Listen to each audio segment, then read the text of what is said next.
Hello friends, जय जगन्नाथ, राधे राधे, हरे कृष्ण। स्वागत करुचु आमे आपणको आमर ये ट्यूशन चैनल को जो आज आम अष्टम श्रेणी ओडिया व्याकरण बही प्रथम अध्याय और द्वितीय अध्याय को आम डिस्कसन करवा। जस्ट खाली ओवरऑल डिस्कसन करवा जो थे कि मोर मध्य पाठ रिकल हो आपण मानकर पाठ रिकल हो बोली आशा रही। तो से जहाँ भी हो जस्ट माने गोटे ओवरऑल व्यू आज मु जानापी चाहूँगी। तो आपण मानक सांगे नहीं जी जो थे आपण मैंने परिचय पाइपर भाषार परिचय पाइपर। द्वितीय अध्याय आमर ध्वनिर परिचय पाइपर, आमर लिपिर परिचय पाइपर, वर्णर परिचय पाइपर और अक्षर परिचय पाइपर। तापर आम तृतीय चतुर्थ अध्याय पंचम अध्याय को छुईवा। तेरे प्रथम अध्याय आमर जो वाक्यर परिचय रही देखंतु, मनीष एक कथा कहजीव। पृथ्वी रे जेते जीव अछंती समस्ते निज मनर भाव प्रकाश करने को शरीर विभिन्न अंग भंगी को माध्यम रूपे व्यवहार करिथांती।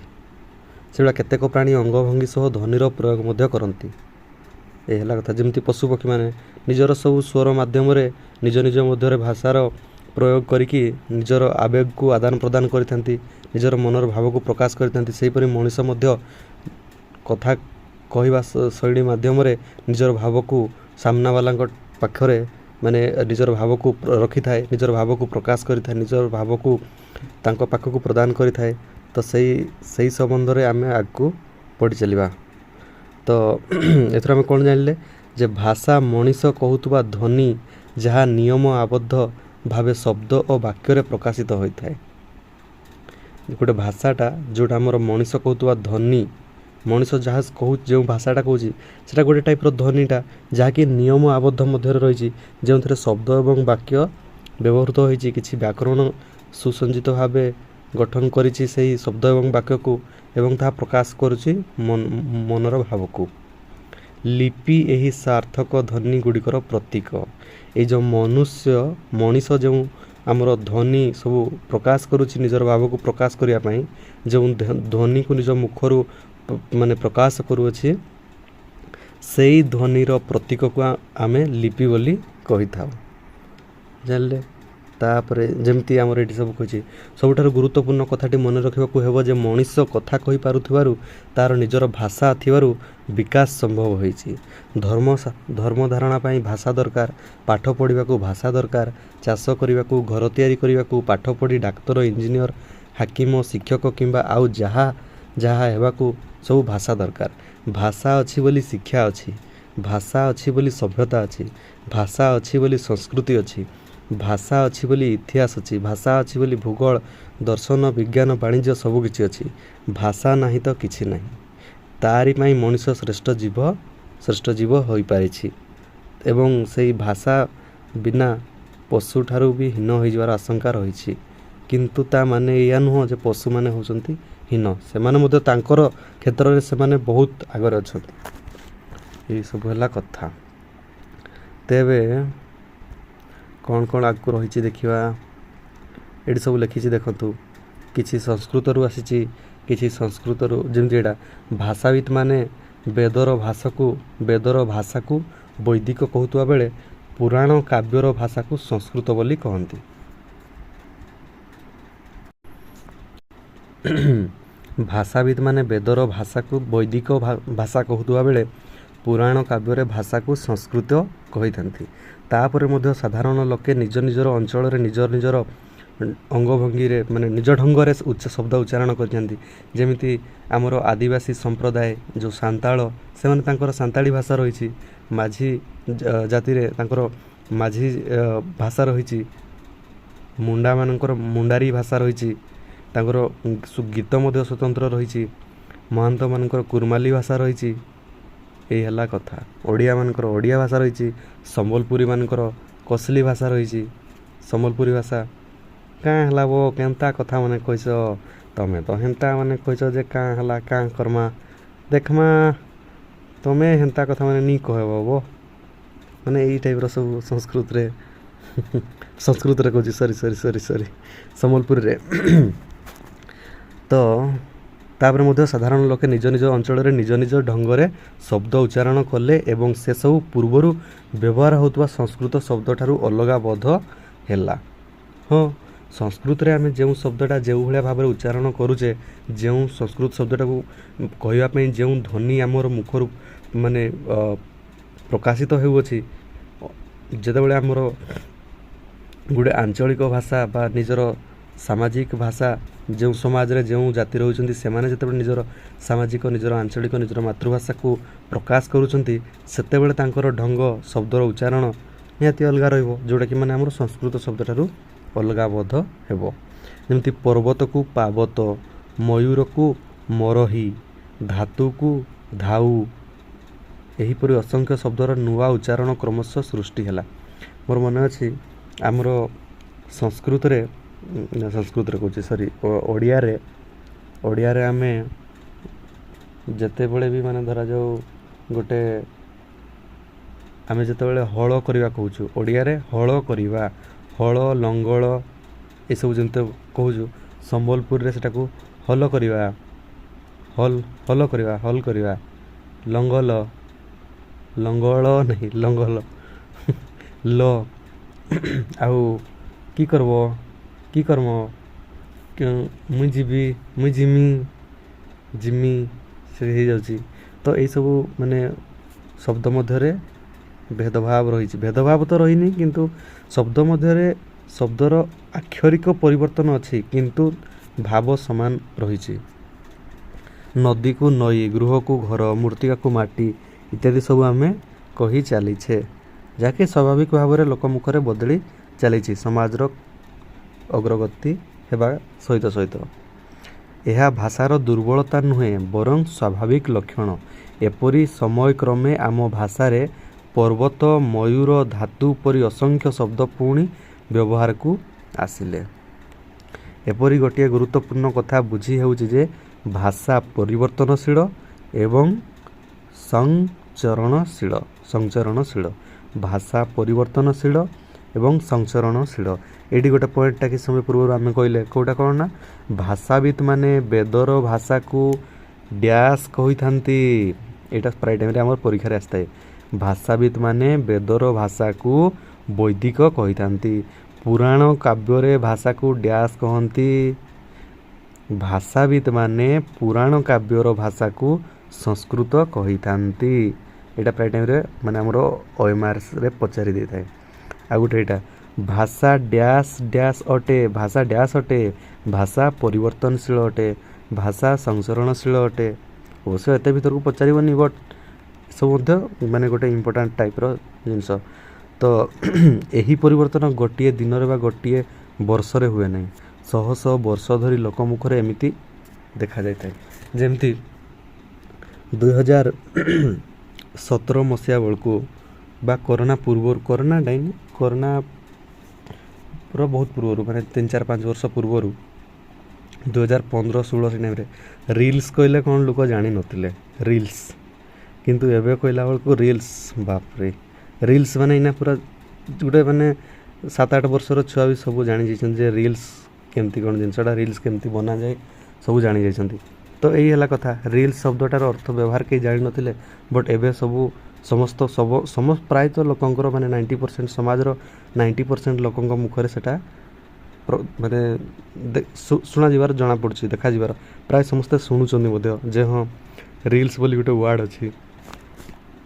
ରିଲ୍ସ, ସର୍ଟସ୍ ଭିଡ଼ିଓ, ଏଇ ହେଲା କଥା। ତେବେ ଓଡ଼ିଆ ଭାଷାଭାଷୀ ଲୋକେ ଆଦିବାସୀ ଜନଜୀବନ ସହ ସଂସ୍ପର୍ଶରେ ଆସି ତାଙ୍କର ଅନେକ ଶବ୍ଦ ଓଡ଼ିଆ ଭାଷାକୁ ଆସିଥିବା ବେଳେ ଓଡ଼ିଆ ଭାଷାର ଅନେକ ଶବ୍ଦ ସେମାନେ ବ୍ୟବହାର କରିଥାନ୍ତି।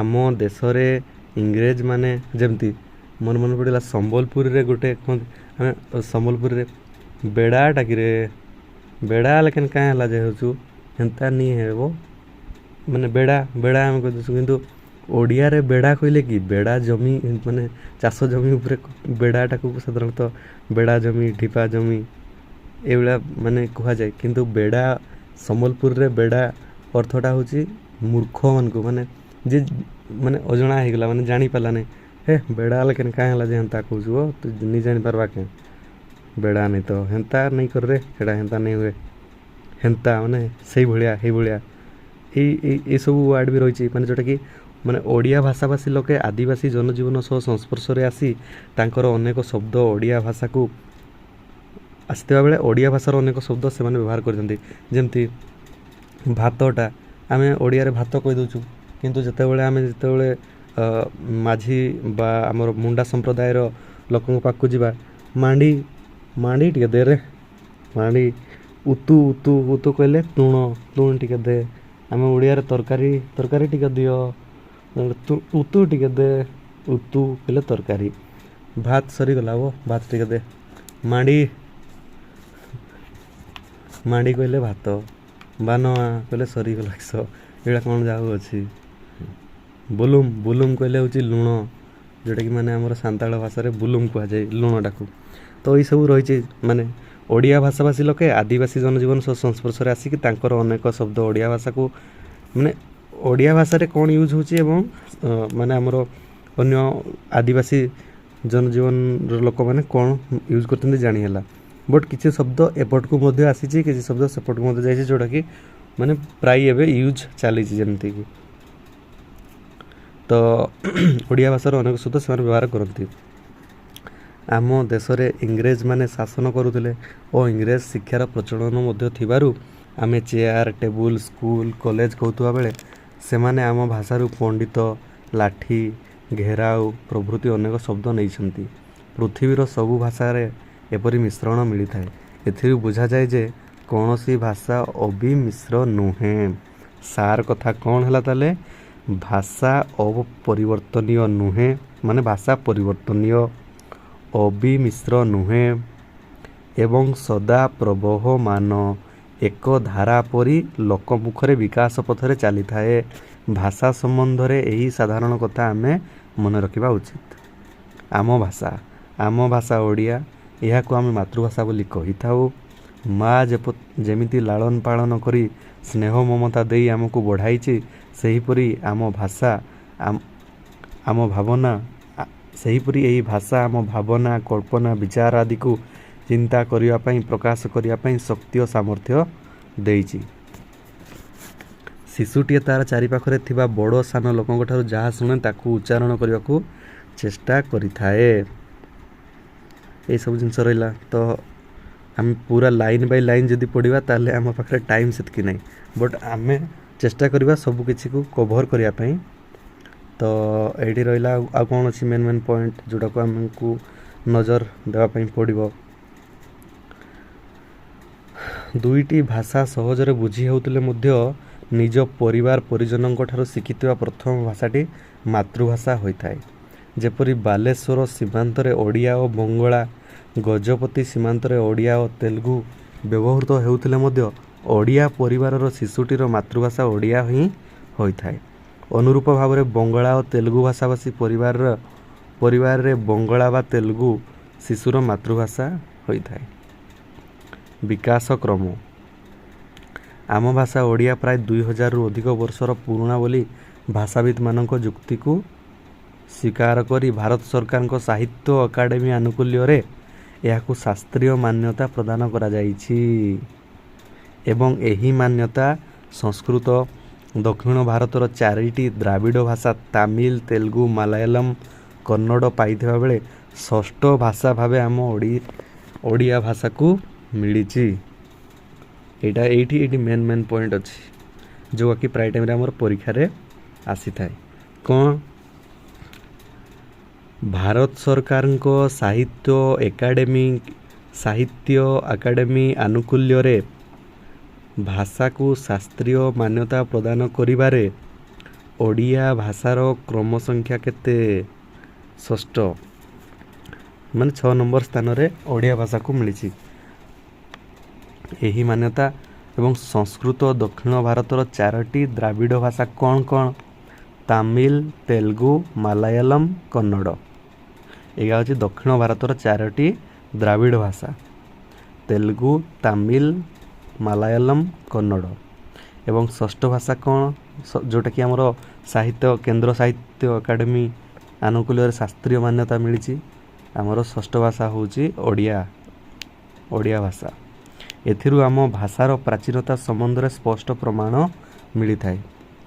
ଏଠି ଆଉ ଗୋଟେ ବି ଯେଉଁଟା ପଏଣ୍ଟଟା ଆମର ଥିଲା, ଆମ ଭାଷା ଓଡ଼ିଆ ପ୍ରାୟ 2000ରୁ ଅଧିକ ବର୍ଷର ପୁରୁଣା ବୋଲି ଭାଷାବିତ୍ ମାନେ କହିଛନ୍ତି ବା ଯୁକ୍ତିଯୁକ୍ତ ପ୍ରମାଣ କରିଛନ୍ତି।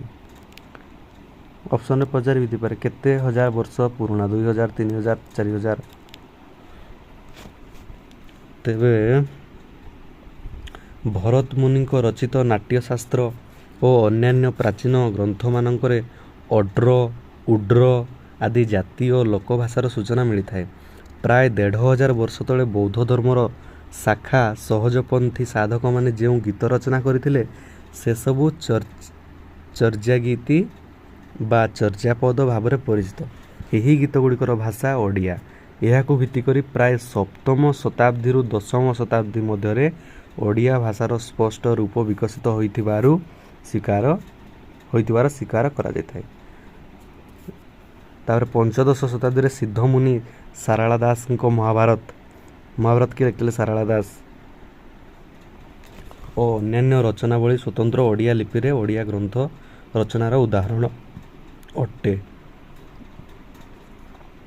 ଷୋଡ଼ଶ ଶତାବ୍ଦୀରେ ଭକ୍ତ ପଞ୍ଚସଖା କିଏ ଥିଲେ?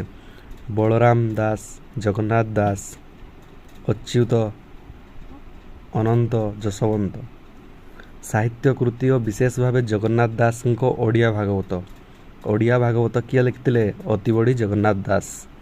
ଆମ ଭାଷାର ବିକଶିତ ରୂପର ପ୍ରମାଣ ବହନ କରିଥାଏ। ଅଷ୍ଟାଦଶ ଶତାବ୍ଦୀରେ କବି ସମ୍ରାଟ ଉପେନ୍ଦ୍ର ଭଞ୍ଜ ଅନେକ କାବ୍ୟକାରଙ୍କ ଦ୍ୱାରା ରଚିତ କାବ୍ୟ କବିତା ସମସାମୟିକ ଅନ୍ୟ ଭାଷାମାନଙ୍କଠାରୁ ଓଡ଼ିଆ ଭାଷାର ଶବ୍ଦ ଭଣ୍ଡାରର ପ୍ରାଚୁର୍ଯ୍ୟ ପ୍ରଦର୍ଶନ କରିଥାଏ। ଏ ହେଲା କଥା। ପରେ ସବୁ ଭୀମ ଭୋଇଙ୍କର ଭଜନ ସବୁ ଓଡ଼ିଆ ଭାଷାରେ ସରଳତା ଓ ସାଧାରଣ ଓଡ଼ିଆ ଭାଷାଭାଷୀଙ୍କ ବ୍ୟବହୃତ ଶବ୍ଦମାନଙ୍କର ଅର୍ଥ ପ୍ରକାଶ ଓ ଭାବ ବହନକାରୀ କ୍ଷମତାର ଉଦାହରଣ ହୋଇପାରିଛି। ଏ ହେଲା କଥା। ତାପରେ ତ ଆସିଲା ଊନବିଂଶ ଶତାବ୍ଦୀ। ଊନବିଂଶ ଶତାବ୍ଦୀ ସମୟରେ ଇଂରେଜ ଶାସନ ଚାଲିଲା। ଓଡ଼ିଆର ଭାଷାର ଗୁରୁତ୍ୱ ଉପଲବ୍ଧି କରିକି ବହୁ ସାହିତ୍ୟକ ମାନେ କାବ୍ୟ, କବିତା, ନାଟକ, ଉପନ୍ୟାସ, ଗଳ୍ପ, ପ୍ରବନ୍ଧ ଆଦି ସବୁ ରଚନା କରିଗଲେ। ଏବଂ ସେହି ଶତାବ୍ଦୀର ଶେଷ ଭାଗରେ ଏବଂ ବିଂଶ ଶତାବ୍ଦୀର ପ୍ରଥମ ଭାଗରେ କେଉଁମାନେ ସବୁ ଥିଲେ? ବ୍ୟାସକବି ଫକୀରମୋହନ ସେନାପତି, ସ୍ୱଭାବ କବି ଗଙ୍ଗାଧର ମେହେର, ସେ ଆମର ସମ୍ବଲପୁରର କବି, ମାନେ ଆମର ସେ କୋଶଲ ସାଇଡ଼ର, କବିବର ରାଧାନାଥ ରାୟ, ଭକ୍ତ କବି ମଧୁସୂଦନ ରାଓ ଓ ଅନ୍ୟ ଅନେକ ସାହିତ୍ୟିକ ନିଜ ନିଜର ରଚନା ମାଧ୍ୟମରେ ଓଡ଼ିଆ ଭାଷାକୁ ବିକଶିତ ହେବାରେ ସହାୟକ କରିଥିଲେ। ତାପରେ ଆମର ପ୍ରାଥମିକ ସ୍ତରରେ ଓଡ଼ିଆ ଭାଷା ଶିଖିବା ପାଇଁ ରାଧାନାଥ ରାୟଙ୍କର ବ୍ୟାକରଣ ପରିଚୟ, ମଧୁସୂଦନ ରାଓଙ୍କର ବର୍ଣ୍ଣବୋଧ, ଫକୀରମୋହନ ସେନାପତିଙ୍କର ସରଳ ଓଡ଼ିଆ ବ୍ୟାକରଣ ରଚନା ସବୁଠାରୁ ଘରେ ଘରେ ପରିଚିତ ଅଟେ। ଏଇ ହେଲା କଥା। ତାପରେ ସମୟ କ୍ରମରେ ଓଡ଼ିଆ ଭାଷାର ବିକାଶ ପଥରେ ଅଜସ୍ର ପରିମାଣର ସଂସ୍କୃତ ଶବ୍ଦ, ଆଦିବାସୀ ଶବ୍ଦ, ପଡ଼ୋଶୀ ଶବ୍ଦ, ଦ୍ରାବିଡ଼, ତେଲୁଗୁ, ତାମିଲ ଶବ୍ଦ, ମୁସଲମାନମାନଙ୍କ ଶାସନ ସମୟରେ ଉର୍ଦ୍ଦୁ, ଆରବୀ, ଫାର୍ସୀ ଶବ୍ଦ, ଇଂରେଜ ଶାସନ ସମୟରେ ଇଂରାଜୀ ଓ କେତେକ ପର୍ତ୍ତୁଗୀଜ ଶବ୍ଦ ପ୍ରବେଶ କରି ୟାକୁ ସମୃଦ୍ଧ କରିଛନ୍ତି। ଏ ହେଲା କଥା ଆଉ। ତାପରେ ତ ଯେମିତି ମୋବାଇଲ, ଇଣ୍ଟରନେଟ୍, ସୁନାମି ସବୁ ବିଭିନ୍ନ ସବୁ ସାଇଣ୍ଟିଷ୍ଟର ମାନେ ଯେତେବେଳେ ସାଇନ୍ସର ବିକାଶ ଯେତେବେଳେ ହେଇଛି, ନୂଆ ନୂଆ ଶବ୍ଦ ସବୁ ଆମର ଏଇ ଓଡ଼ିଆ ଭାଷାରେ ମିଶ୍ରିତ ହୋଇଛି। ଏ ହେଲା କଥା ଆଉ।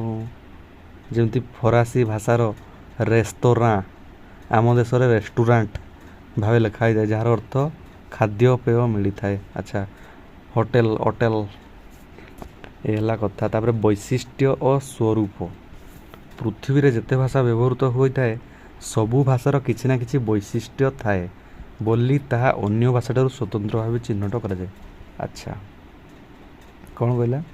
ପୃଥିବୀରେ ଯେତେ ଭାଷା ବ୍ୟବହୃତ ହୋଇଥାଏ, ଓଡ଼ିଆ ହଉ, ତାମିଲ ହଉ, ମାଲାୟାଲମ ହଉ, ହିନ୍ଦୀ ହଉ, ଇଂଲିଶ ହଉ, ଜର୍ମାନୀ ଭାଷା ହଉ, ସେ ମାନେ ଯାହା ଉଳୁଙ୍ଗ ସୁଳୁଙ୍ଗ ବୁଡୁଙ୍ଗ ଜୁଳୁଙ୍ଗ ଯାହା ଭାଷା ହେଉଛି, ବଙ୍ଗଳା ଭାଷା ହଉ, ଉର୍ଦ୍ଦୁ ଭାଷା ହଉ, ପୃଥିବୀରେ ଯେତେ ଭାଷା ବ୍ୟବହୃତ ହୋଇଥାଏ ସବୁ ଭାଷାର କିଛି ନା କିଛି ବୈଶିଷ୍ଟ୍ୟ ଥାଏ ବୋଲି ତାହା ଅନ୍ୟ ଭାଷାଠାରୁ ସ୍ୱତନ୍ତ୍ର ଭାବେ ଚିହ୍ନଟ କରାଯାଏ। ବୈଶିଷ୍ଟ୍ୟ ମାନେ କ'ଣ, ଯେମିତିକି ଆମର ଓଡ଼ିଆ ଭାଷାର ସ୍ୱତନ୍ତ୍ର ପରିଚୟ ରହିଛି, ଓଡ଼ିଆ ଭାଷାର ସଂସ୍କୃତି ରହିଛି, ଓଡ଼ିଆ ଭାଷାର ଆମର ସଙ୍ଗୀତ ରହିଛି, ଯେମିତି ଓଡ଼ିଶୀ, ଓଡ଼ିଆ ଭାଷାର ଓଡ଼ିଶୀ ମାନେ ଆମର ସଙ୍ଗୀତ, ଓଡ଼ିଶୀ ନୃତ୍ୟ, ଓଡ଼ିଶୀ ଆମର ସଙ୍ଗୀତ ରହିଛି, ଯେଉଁଥିରେ ଆମର ଓଡ଼ିଆ ଆମର ଶାସ୍ତ୍ରୀୟ ସଙ୍ଗୀତକୁ ଗାନ କରାଯାଇଥାଏ। ଏଇ ହେଲା କଥା। ଓଡ଼ିଆ ପରମ୍ପରା ସବୁ ରହିଛି, ଓଡ଼ିଆ ପର୍ବପର୍ବାଣି ରହିଛି, ଯାହାକି ଆମର ଓଡ଼ିଆ ଭାଷାକୁ ମଧ୍ୟ ଅନ୍ୟ ଭାଷାମାନଙ୍କ ଠାରୁ ସ୍ୱତନ୍ତ୍ର ଭାବରେ ସମାଜରେ ଗଢ଼ି ତୋଳିଛି। ଏଇ ହେଲା କଥା। ବିଭିନ୍ନ ସବୁ ଲକ୍ଷଣମାନ ମଧ୍ୟ ରହିଅଛି। ଓଡ଼ିଆ ଭାଷାର ଲକ୍ଷଣ ଦୃଷ୍ଟିରୁ ବଙ୍ଗଳା, ଅହମିଆ, ମରାଠୀ, ଗୁଜୁରାଟୀ ଇତ୍ୟାଦି ଉତ୍ତର ଭାରତର ଅନ୍ୟାନ୍ୟ ଭାଷା ସହ ଏହାର ସମ୍ପର୍କ ନିବିଡ଼ ଅଟେ। ଦକ୍ଷିଣର ତେଲୁଗୁ, ତାମିଲ ପ୍ରଭୃତି ଦ୍ରାବିଡ଼ ଭାଷା ଓ ଓଡ଼ିଶାର ଆଦିବାସୀ ଭାଷାମାନଙ୍କରୁ ଅନେକ ଶବ୍ଦ ଓଡ଼ିଆ ଭାଷାରେ ଥିଲେ ମଧ୍ୟ ଏସବୁ ଭାଷା ସହ ସମ୍ପର୍କ ସେପରି ନିବିଡ଼ ନୁହେଁ। ତଥାପି ସ୍ୱରୂପ ଦୃଷ୍ଟିରୁ ପ୍ରାୟ ସମାନ ହେଲେ ମଧ୍ୟ ଉତ୍ତର ଭାରତର ଅନ୍ୟ ଭାଷାଙ୍କଠାରୁ ଓଡ଼ିଆ ଭାଷାର ସ୍ୱାତନ୍ତ୍ର୍ୟ ସ୍ପଷ୍ଟ ଅଟେ। ଆଚ୍ଛା, ଓଡ଼ିଆ ଭାଷାର ଶବ୍ଦମାନ, ଏଇଠି ଗୋଟେ ବଢ଼ିଆ ଜିନିଷ ଲେଖାଯାଇଛି। ଓଡ଼ିଆ ଭାଷାର ଶବ୍ଦମାନଙ୍କର ଉଚ୍ଚାରଣ ସ୍ୱରାନ୍ତ ଅଟେ। ଉତ୍ତର ଭାରତରେ ବ୍ୟବହୃତ ସମଗୋଷ୍ଠୀ ଅନ୍ୟ ଭାଷାର ଶବ୍ଦ ଶେଷରେ ବ୍ୟଞ୍ଜନ ବର୍ଣ୍ଣ ସହ ଅ ଉଚ୍ଚାରିତ ହୁଏ ନାହିଁ, ଯଥା ରାମ, ଗୋପାଳ, କିନ୍ତୁ ଓଡ଼ିଆ ଭାଷାରେ ରାମ, ଗୋପାଳ ଇତ୍ୟାଦି ଶବ୍ଦର ଶେଷରେ ଅ ଉଚ୍ଚାରିତ ହୋଇଥାଏ। ହିନ୍ଦୀରେ ଯେତେବେଳେ ଆମେ କହୁଛେ ୟାର ତୁମ କ୍ୟା କର ରହେ ହୋ, ହେ ରାମ, ହେ ଗୋପାଳ, ଗୋପାଳ, କିନ୍ତୁ ଆମେ ଯେତେବେଳେ ହେ ଗୋପାଳ ପଢ଼ିଛେ, ଆମେ ଯେତେବେଳେ ଓଡ଼ିଆରେ କହିବା ହେ ଗୋପାଳ, ହେ ରାମ, ରାମ, ଅ ବ୍ୟଞ୍ଜନ ବର୍ଣ୍ଣ ସହିତ ଆମର ଅଟା ଉଚ୍ଚାରିତ ମାନେ ଆଡ଼ ହେଉଛି ରାମ, ରାମ, ରାମ। ଏଇ ହେଲା କଥା। ଆଉ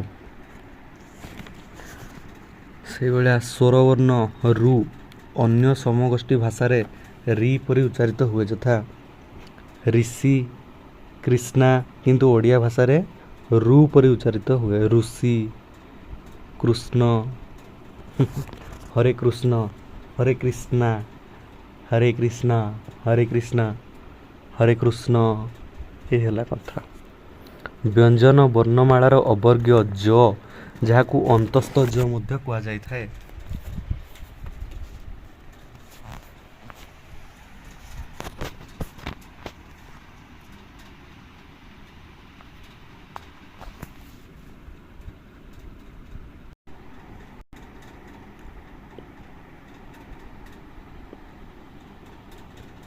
ଓଡ଼ିଆ ଭାଷାରେ ୟ ବଦଳରେ ଜର ବ୍ୟବହାର କେତେକ ସ୍ଥଳରେ ହୋଇଥାଏ, ଯଥା ୟମ, ୟମ ବଦଳରେ ଯମ, ସୂର୍ଯ୍ୟ, ସୂର୍ଯ୍ୟ, ସହାୟ, ସାହାଯ୍ୟ। ଏହାର ବ୍ୟବହାର ସବୁ ସ୍ଥାନରେ ହୁଏ ନାହିଁ, ଯଥା ଦୟା, ଏଠି ଆଉ ଦଜା ହେବନି, ଦୟାଟା ଦୟା ହିଁ ରହିବ। ଲୟ, ଏଠି ଆଉ ଲଜ ହେବନି, ଲୟ। ବାୟୁ, ବାଜୁ, ବାୟୁ। ଏ ଲକ୍ଷଣଟି ଓଡ଼ିଆ ଭାଷାର ଏକ ନିଜସ୍ୱ ବୈଶିଷ୍ଟ୍ୟ ଅଟେ। ଏଇଟା ହେଲା ଗୋଟେ ତ ନିଜର ବୈଶିଷ୍ଟ୍ୟ ଓଡ଼ିଆ ଭାଷାର। ମାନେ ଶବ୍ଦମାନଙ୍କରେ ଅକ୍ଷରମାନଙ୍କର ଟିକେ ପରିବର୍ତ୍ତନ ରହିଛି ଓଡ଼ିଆ ଭାଷାରେ। ଉତ୍ତର ଭାରତର ଅନ୍ୟ ଭାଷା ଯେଉଁଗୁଡ଼ିକ ସହ ଓଡ଼ିଆ ଭାଷା ନିବିଡ଼ ସମ୍ପର୍କ ରହିଛି, ସେସବୁର ଲିପି ଉପର ଭାଗ ଏକ ସରଳ ରେଖା ବା ସିଧା ହୋଇଥିବା ବେଳେ ଓଡ଼ିଆ ଲିପିର ଉପର ଭାଗ ଗୋଲାକୃତ ଅଟେ। ଆଚ୍ଛା, ଓଡ଼ିଆ ଲିପିର ଉପର ଭାଗଟା ସବୁବେଳେ ଗୋଲାକୃତ ରହିବ, କିନ୍ତୁ ଆମର ଉତ୍ତର ଭାରତର ଅନ୍ୟ ଭାଷା ଗୁଡ଼ିକ ଲିପି ଉପର ଭାଗଟା ଏକ ସରଳ ରେଖା ସଦୃଶ। ଆଚ୍ଛା, ସଂସ୍କୃତ ମାନେ ଦେବନାଗରୀ ଲିପିର କଟା ହେଉଛି ଆମର ହିନ୍ଦୀ କ, ମାନେ ଯେମିତି ଉପରେ ଗୋଟେ ସରଳରେଖା ସଦୃଶ ରହିଛି, କିନ୍ତୁ ଓଡ଼ିଆରେ ଆମର କଟା ଗୋଲାକାର ସଦୃଶ ରହିଛି। ଏଇ ହେଲା କଥା। ଆଉ ଭାଷା ସହିତ ପରିଚୟ ହେବା ପ୍ରଥମ ଅଧ୍ୟାୟଟା। ଆଉ ଏଥିରେ ଆଉ କ'ଣ, ଆଉ ଏଥିରେ ଆଉ କିଛି ଏକ୍ସଟ୍ରା ସେମିତି କିଛି ନାହିଁ। ଭାଷା ସହିତ ଆମେ କେବଳ ପରିଚୟ ହେବା। ବ୍ୟାକରଣ, ଯେକୌଣସି ବ୍ୟକ୍ତି ଟିକେ ଏଇଠି କ'ଣ କହିଲା, ଉଚ୍ଚାରଣ, ଲିଖନ ପଦ୍ଧତି, ଶବ୍ଦ, ବାକ୍ୟ ଆଦିକୁ ନେଇ ଓଡ଼ିଆ ଭାଷାର ବହୁ ସ୍ୱାତନ୍ତ୍ର୍ୟ ରହିଛି। ସଂକ୍ଷେପରେ କହିବାକୁ ଗଲେ ଯେ ଏତିକି, ଯେ ଅନ୍ୟ ଭାଷାମାନଙ୍କଠାରୁ ନିଜର ଭିନ୍ନ ଲକ୍ଷଣ ଥିବାରୁ ଓଡ଼ିଆ ଭାଷା ଏକ ସ୍ୱୟଂ ସମ୍ପୂର୍ଣ୍ଣ ସମୃଦ୍ଧ ସ୍ୱତନ୍ତ୍ର ଭାଷା ଅଟେ। ଏହାର ପ୍ରାଚୀନତା ସ୍ୱାତନ୍ତ୍ର୍ୟକୁ ଆଧାର କରି ଭାରତ ସରକାର ଓଡ଼ିଆ ଭାଷାକୁ ଶାସ୍ତ୍ରୀୟ ଭାଷା ଭାବେ ମାନ୍ୟତା ପ୍ରଦାନ କରିଛନ୍ତି। ଓଡ଼ିଆ ଭାଷାକୁ କାହିଁକି ଶାସ୍ତ୍ରୀୟ ଭାଷା ଭାବେ ମାନ୍ୟତା ପ୍ରଦାନ କରିଛନ୍ତି? ଓଡ଼ିଆ ଭାଷାର ପ୍ରାଚୀନତା, ଓଡ଼ିଆ ଭାଷାର ସ୍ୱାତନ୍ତ୍ର୍ୟକୁ ଆଧାର କରିକି ଭାରତ ସରକାର ଓଡ଼ିଆ ଭାଷାକୁ ଶାସ୍ତ୍ରୀୟ ଭାଷା ଭାବେ ମାନ୍ୟତା ପ୍ରଦାନ କରିଛନ୍ତି। ଓଡ଼ିଆ ଭାଷାର ସମୃଦ୍ଧ ତଥା ଶବ୍ଦ ଭଣ୍ଡାର ଓ ସ୍ପଷ୍ଟ ଭାବ ପ୍ରକାଶର କ୍ଷମତା ହେତୁ ଆଜି ସମଗ୍ର ପୃଥିବୀରେ ମଣିଷ ଅର୍ଜନ କରିଥିବା ଜ୍ଞାନ ବିଜ୍ଞାନକୁ ଏହା ମାଧ୍ୟମରେ ପ୍ରକାଶ କରାଯାଇପାରିବ। ଆଚ୍ଛା, ତ ଏବେ ଆସିଲା ବ୍ୟାକରଣ। ଯେକୌଣସି ବ୍ୟକ୍ତି କଥା କହିବା ବେଳେ ସେଥିରେ କିଛି ନିୟମ ଥାଏ ଯାହା ଶୁଣୁଥିବା ବ୍ୟକ୍ତିଟି ବୁଝିପାରେ। ଓଡ଼ିଶାରେ ପାଣି କହିଲେ ଦିଲ୍ଲୀରେ ପାନି କହନ୍ତି, ବିଲାତରେ ଲୋକେ ୱାଟର କହନ୍ତି, ତେଲୁଗୁ ଭାଷାରେ ନିଲୁ କହନ୍ତି। ଆଚ୍ଛା, ନିଲୁ ଟିକେ ଦେ ରେ, ନିଲୁ ନିଲୁ। ଓଡ଼ିଆରେ ନିଲୁ ମାନେ ହେଉଛି ନେଲୁ ମାନେ ନେବା ଅର୍ଥରେ, ନିଲୁ ମାନେ ଏଇଟା ଗୋଟେ ନା ଆଡ଼କୁ ମାନେ ସୂଚଉଛି। ଆଚ୍ଛା, ସେ ଯାହା ବି ହଉ, ମାନେ ଓଡ଼ିଆରେ ଆମେ ପାଣି କହିଦେଉଛୁ, ଦିଲ୍ଲୀରେ ପାନି ଦିଜିଏ, ପାନି, water, give me some water, glass of water. Telugu ନିଲୁ ଦିଜିଏ, ନିଲୁ। ଓଡ଼ିଆ, ବଙ୍ଗଳା, ହିନ୍ଦୀ ଭାଷାରେ ମୁଁ ଯାଉଛି ପରି ନିୟମ ଥିବାବେଳେ ଇଂରାଜୀ ଭାଷାରେ ମୁଁ ଅଛି ଯାଉ ନିୟମ ଲାଗୁ ହୁଏ। ଆଚ୍ଛା,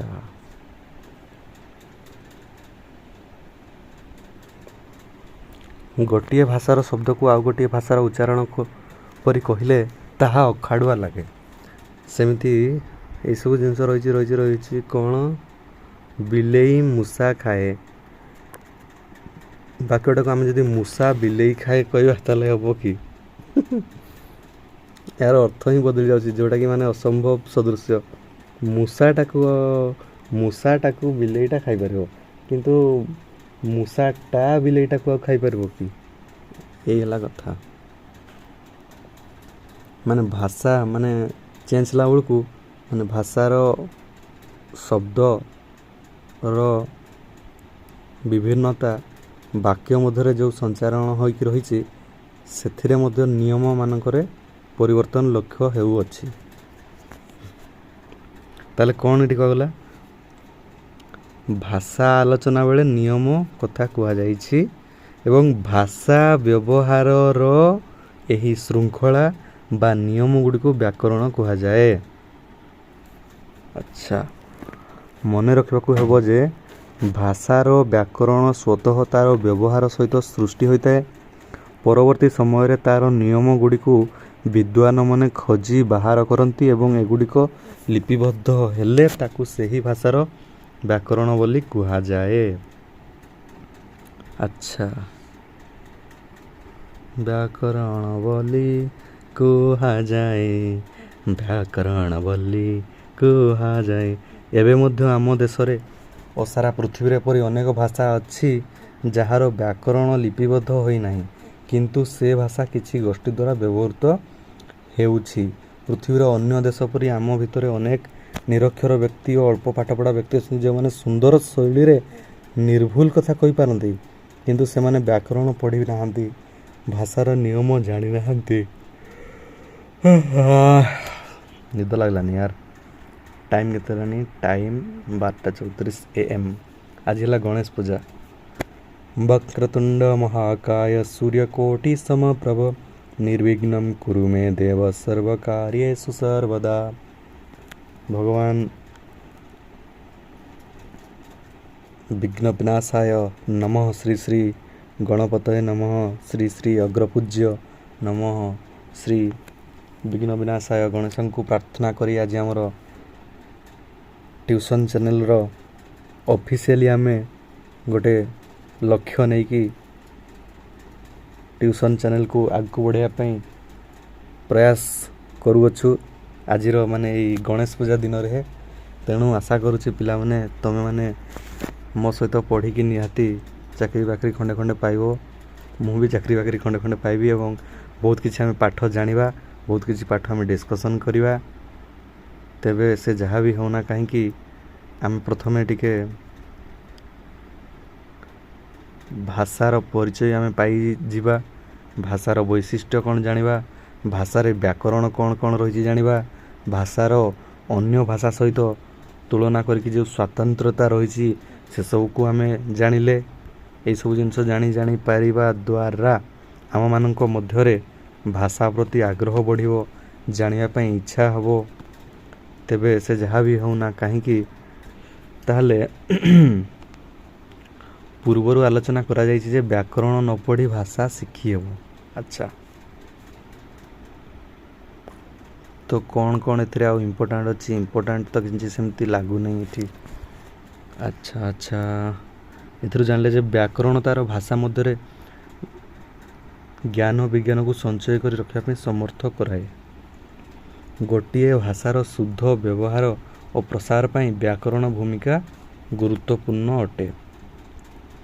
पुणी गोटे भाषार व्याकरण जानिले अन्य जेकोसी भाषारे व्याकरण रे थिबा सूत्र बा व्यवहार विधि को बुझिबा सहज हुए, अर्थात अन्य भाषा शिखिबा सहज होइथाए।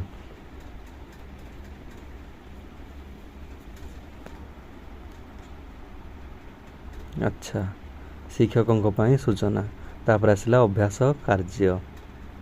ये हला कथा, एटा थिला हमर भाषार परिचय अष्टम श्रेणी प्रथम अध्याय भाषार परिचय, जो थे आम कौन कौन जानिले टिके एक्स्ट्रा थे आलोचना करदे। टिके भाषार परिचय प्रथम अध्याय, सेठी आम भाषा कौन जानिले, भाषा कौन जानी सारा पर आम ध्वनि एवं लिपिर छोटिया छोटिया जिनस आम जानिले, जमती भाषा मनीष कहूवा ध्वनि जहाँ नियम आबद्ध भाव शब्द और वाक्य प्रकाशित होता है। लिपि यही सार्थक ध्वनि गुड़िकर प्रतीक अटे। तापर आम ये जानले जे भाषाविद माने वेदर भाषा को वैदिक कही थांती एवं पुराण काव्यर भाषा को संस्कृत बोली कही थांती। ये हला कथा। तापर आमर ये 2000 वर्ष पूर्वर जो मेंशन होता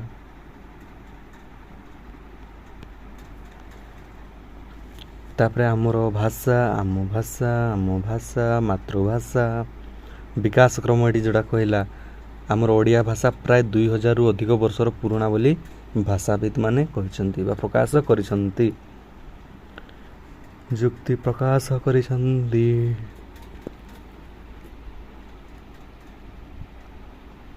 एवं विभिन्न शताब्दी रे विभिन्न काव्य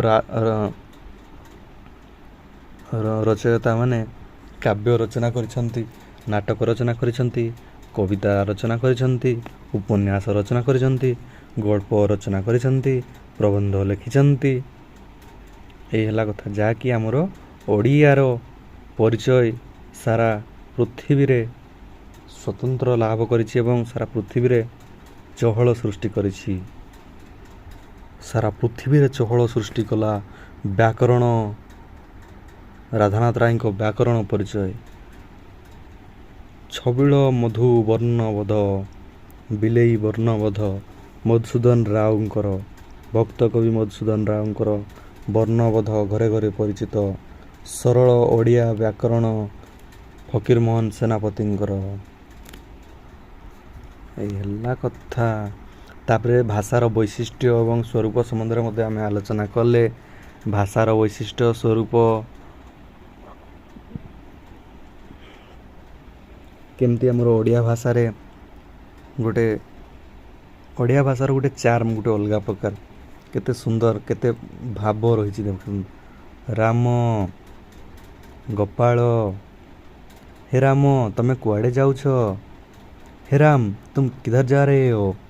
राम माने ये गोटे आदेश देला भाया गोटे माने जो थे माने टिके आग्रेसिव नेचर टिके माने माने टिके जना पड़ुछि जे रागी कि माने गोटे भाव रे कोठी ना कोठी टिके क्षत तो जना पड़ुछि, किंतु आमर ओडिया भाषा केते सुंदर लागुछि। कृष्ण कृष्णा हिंदी रे कृष्णा कह दउछे, बट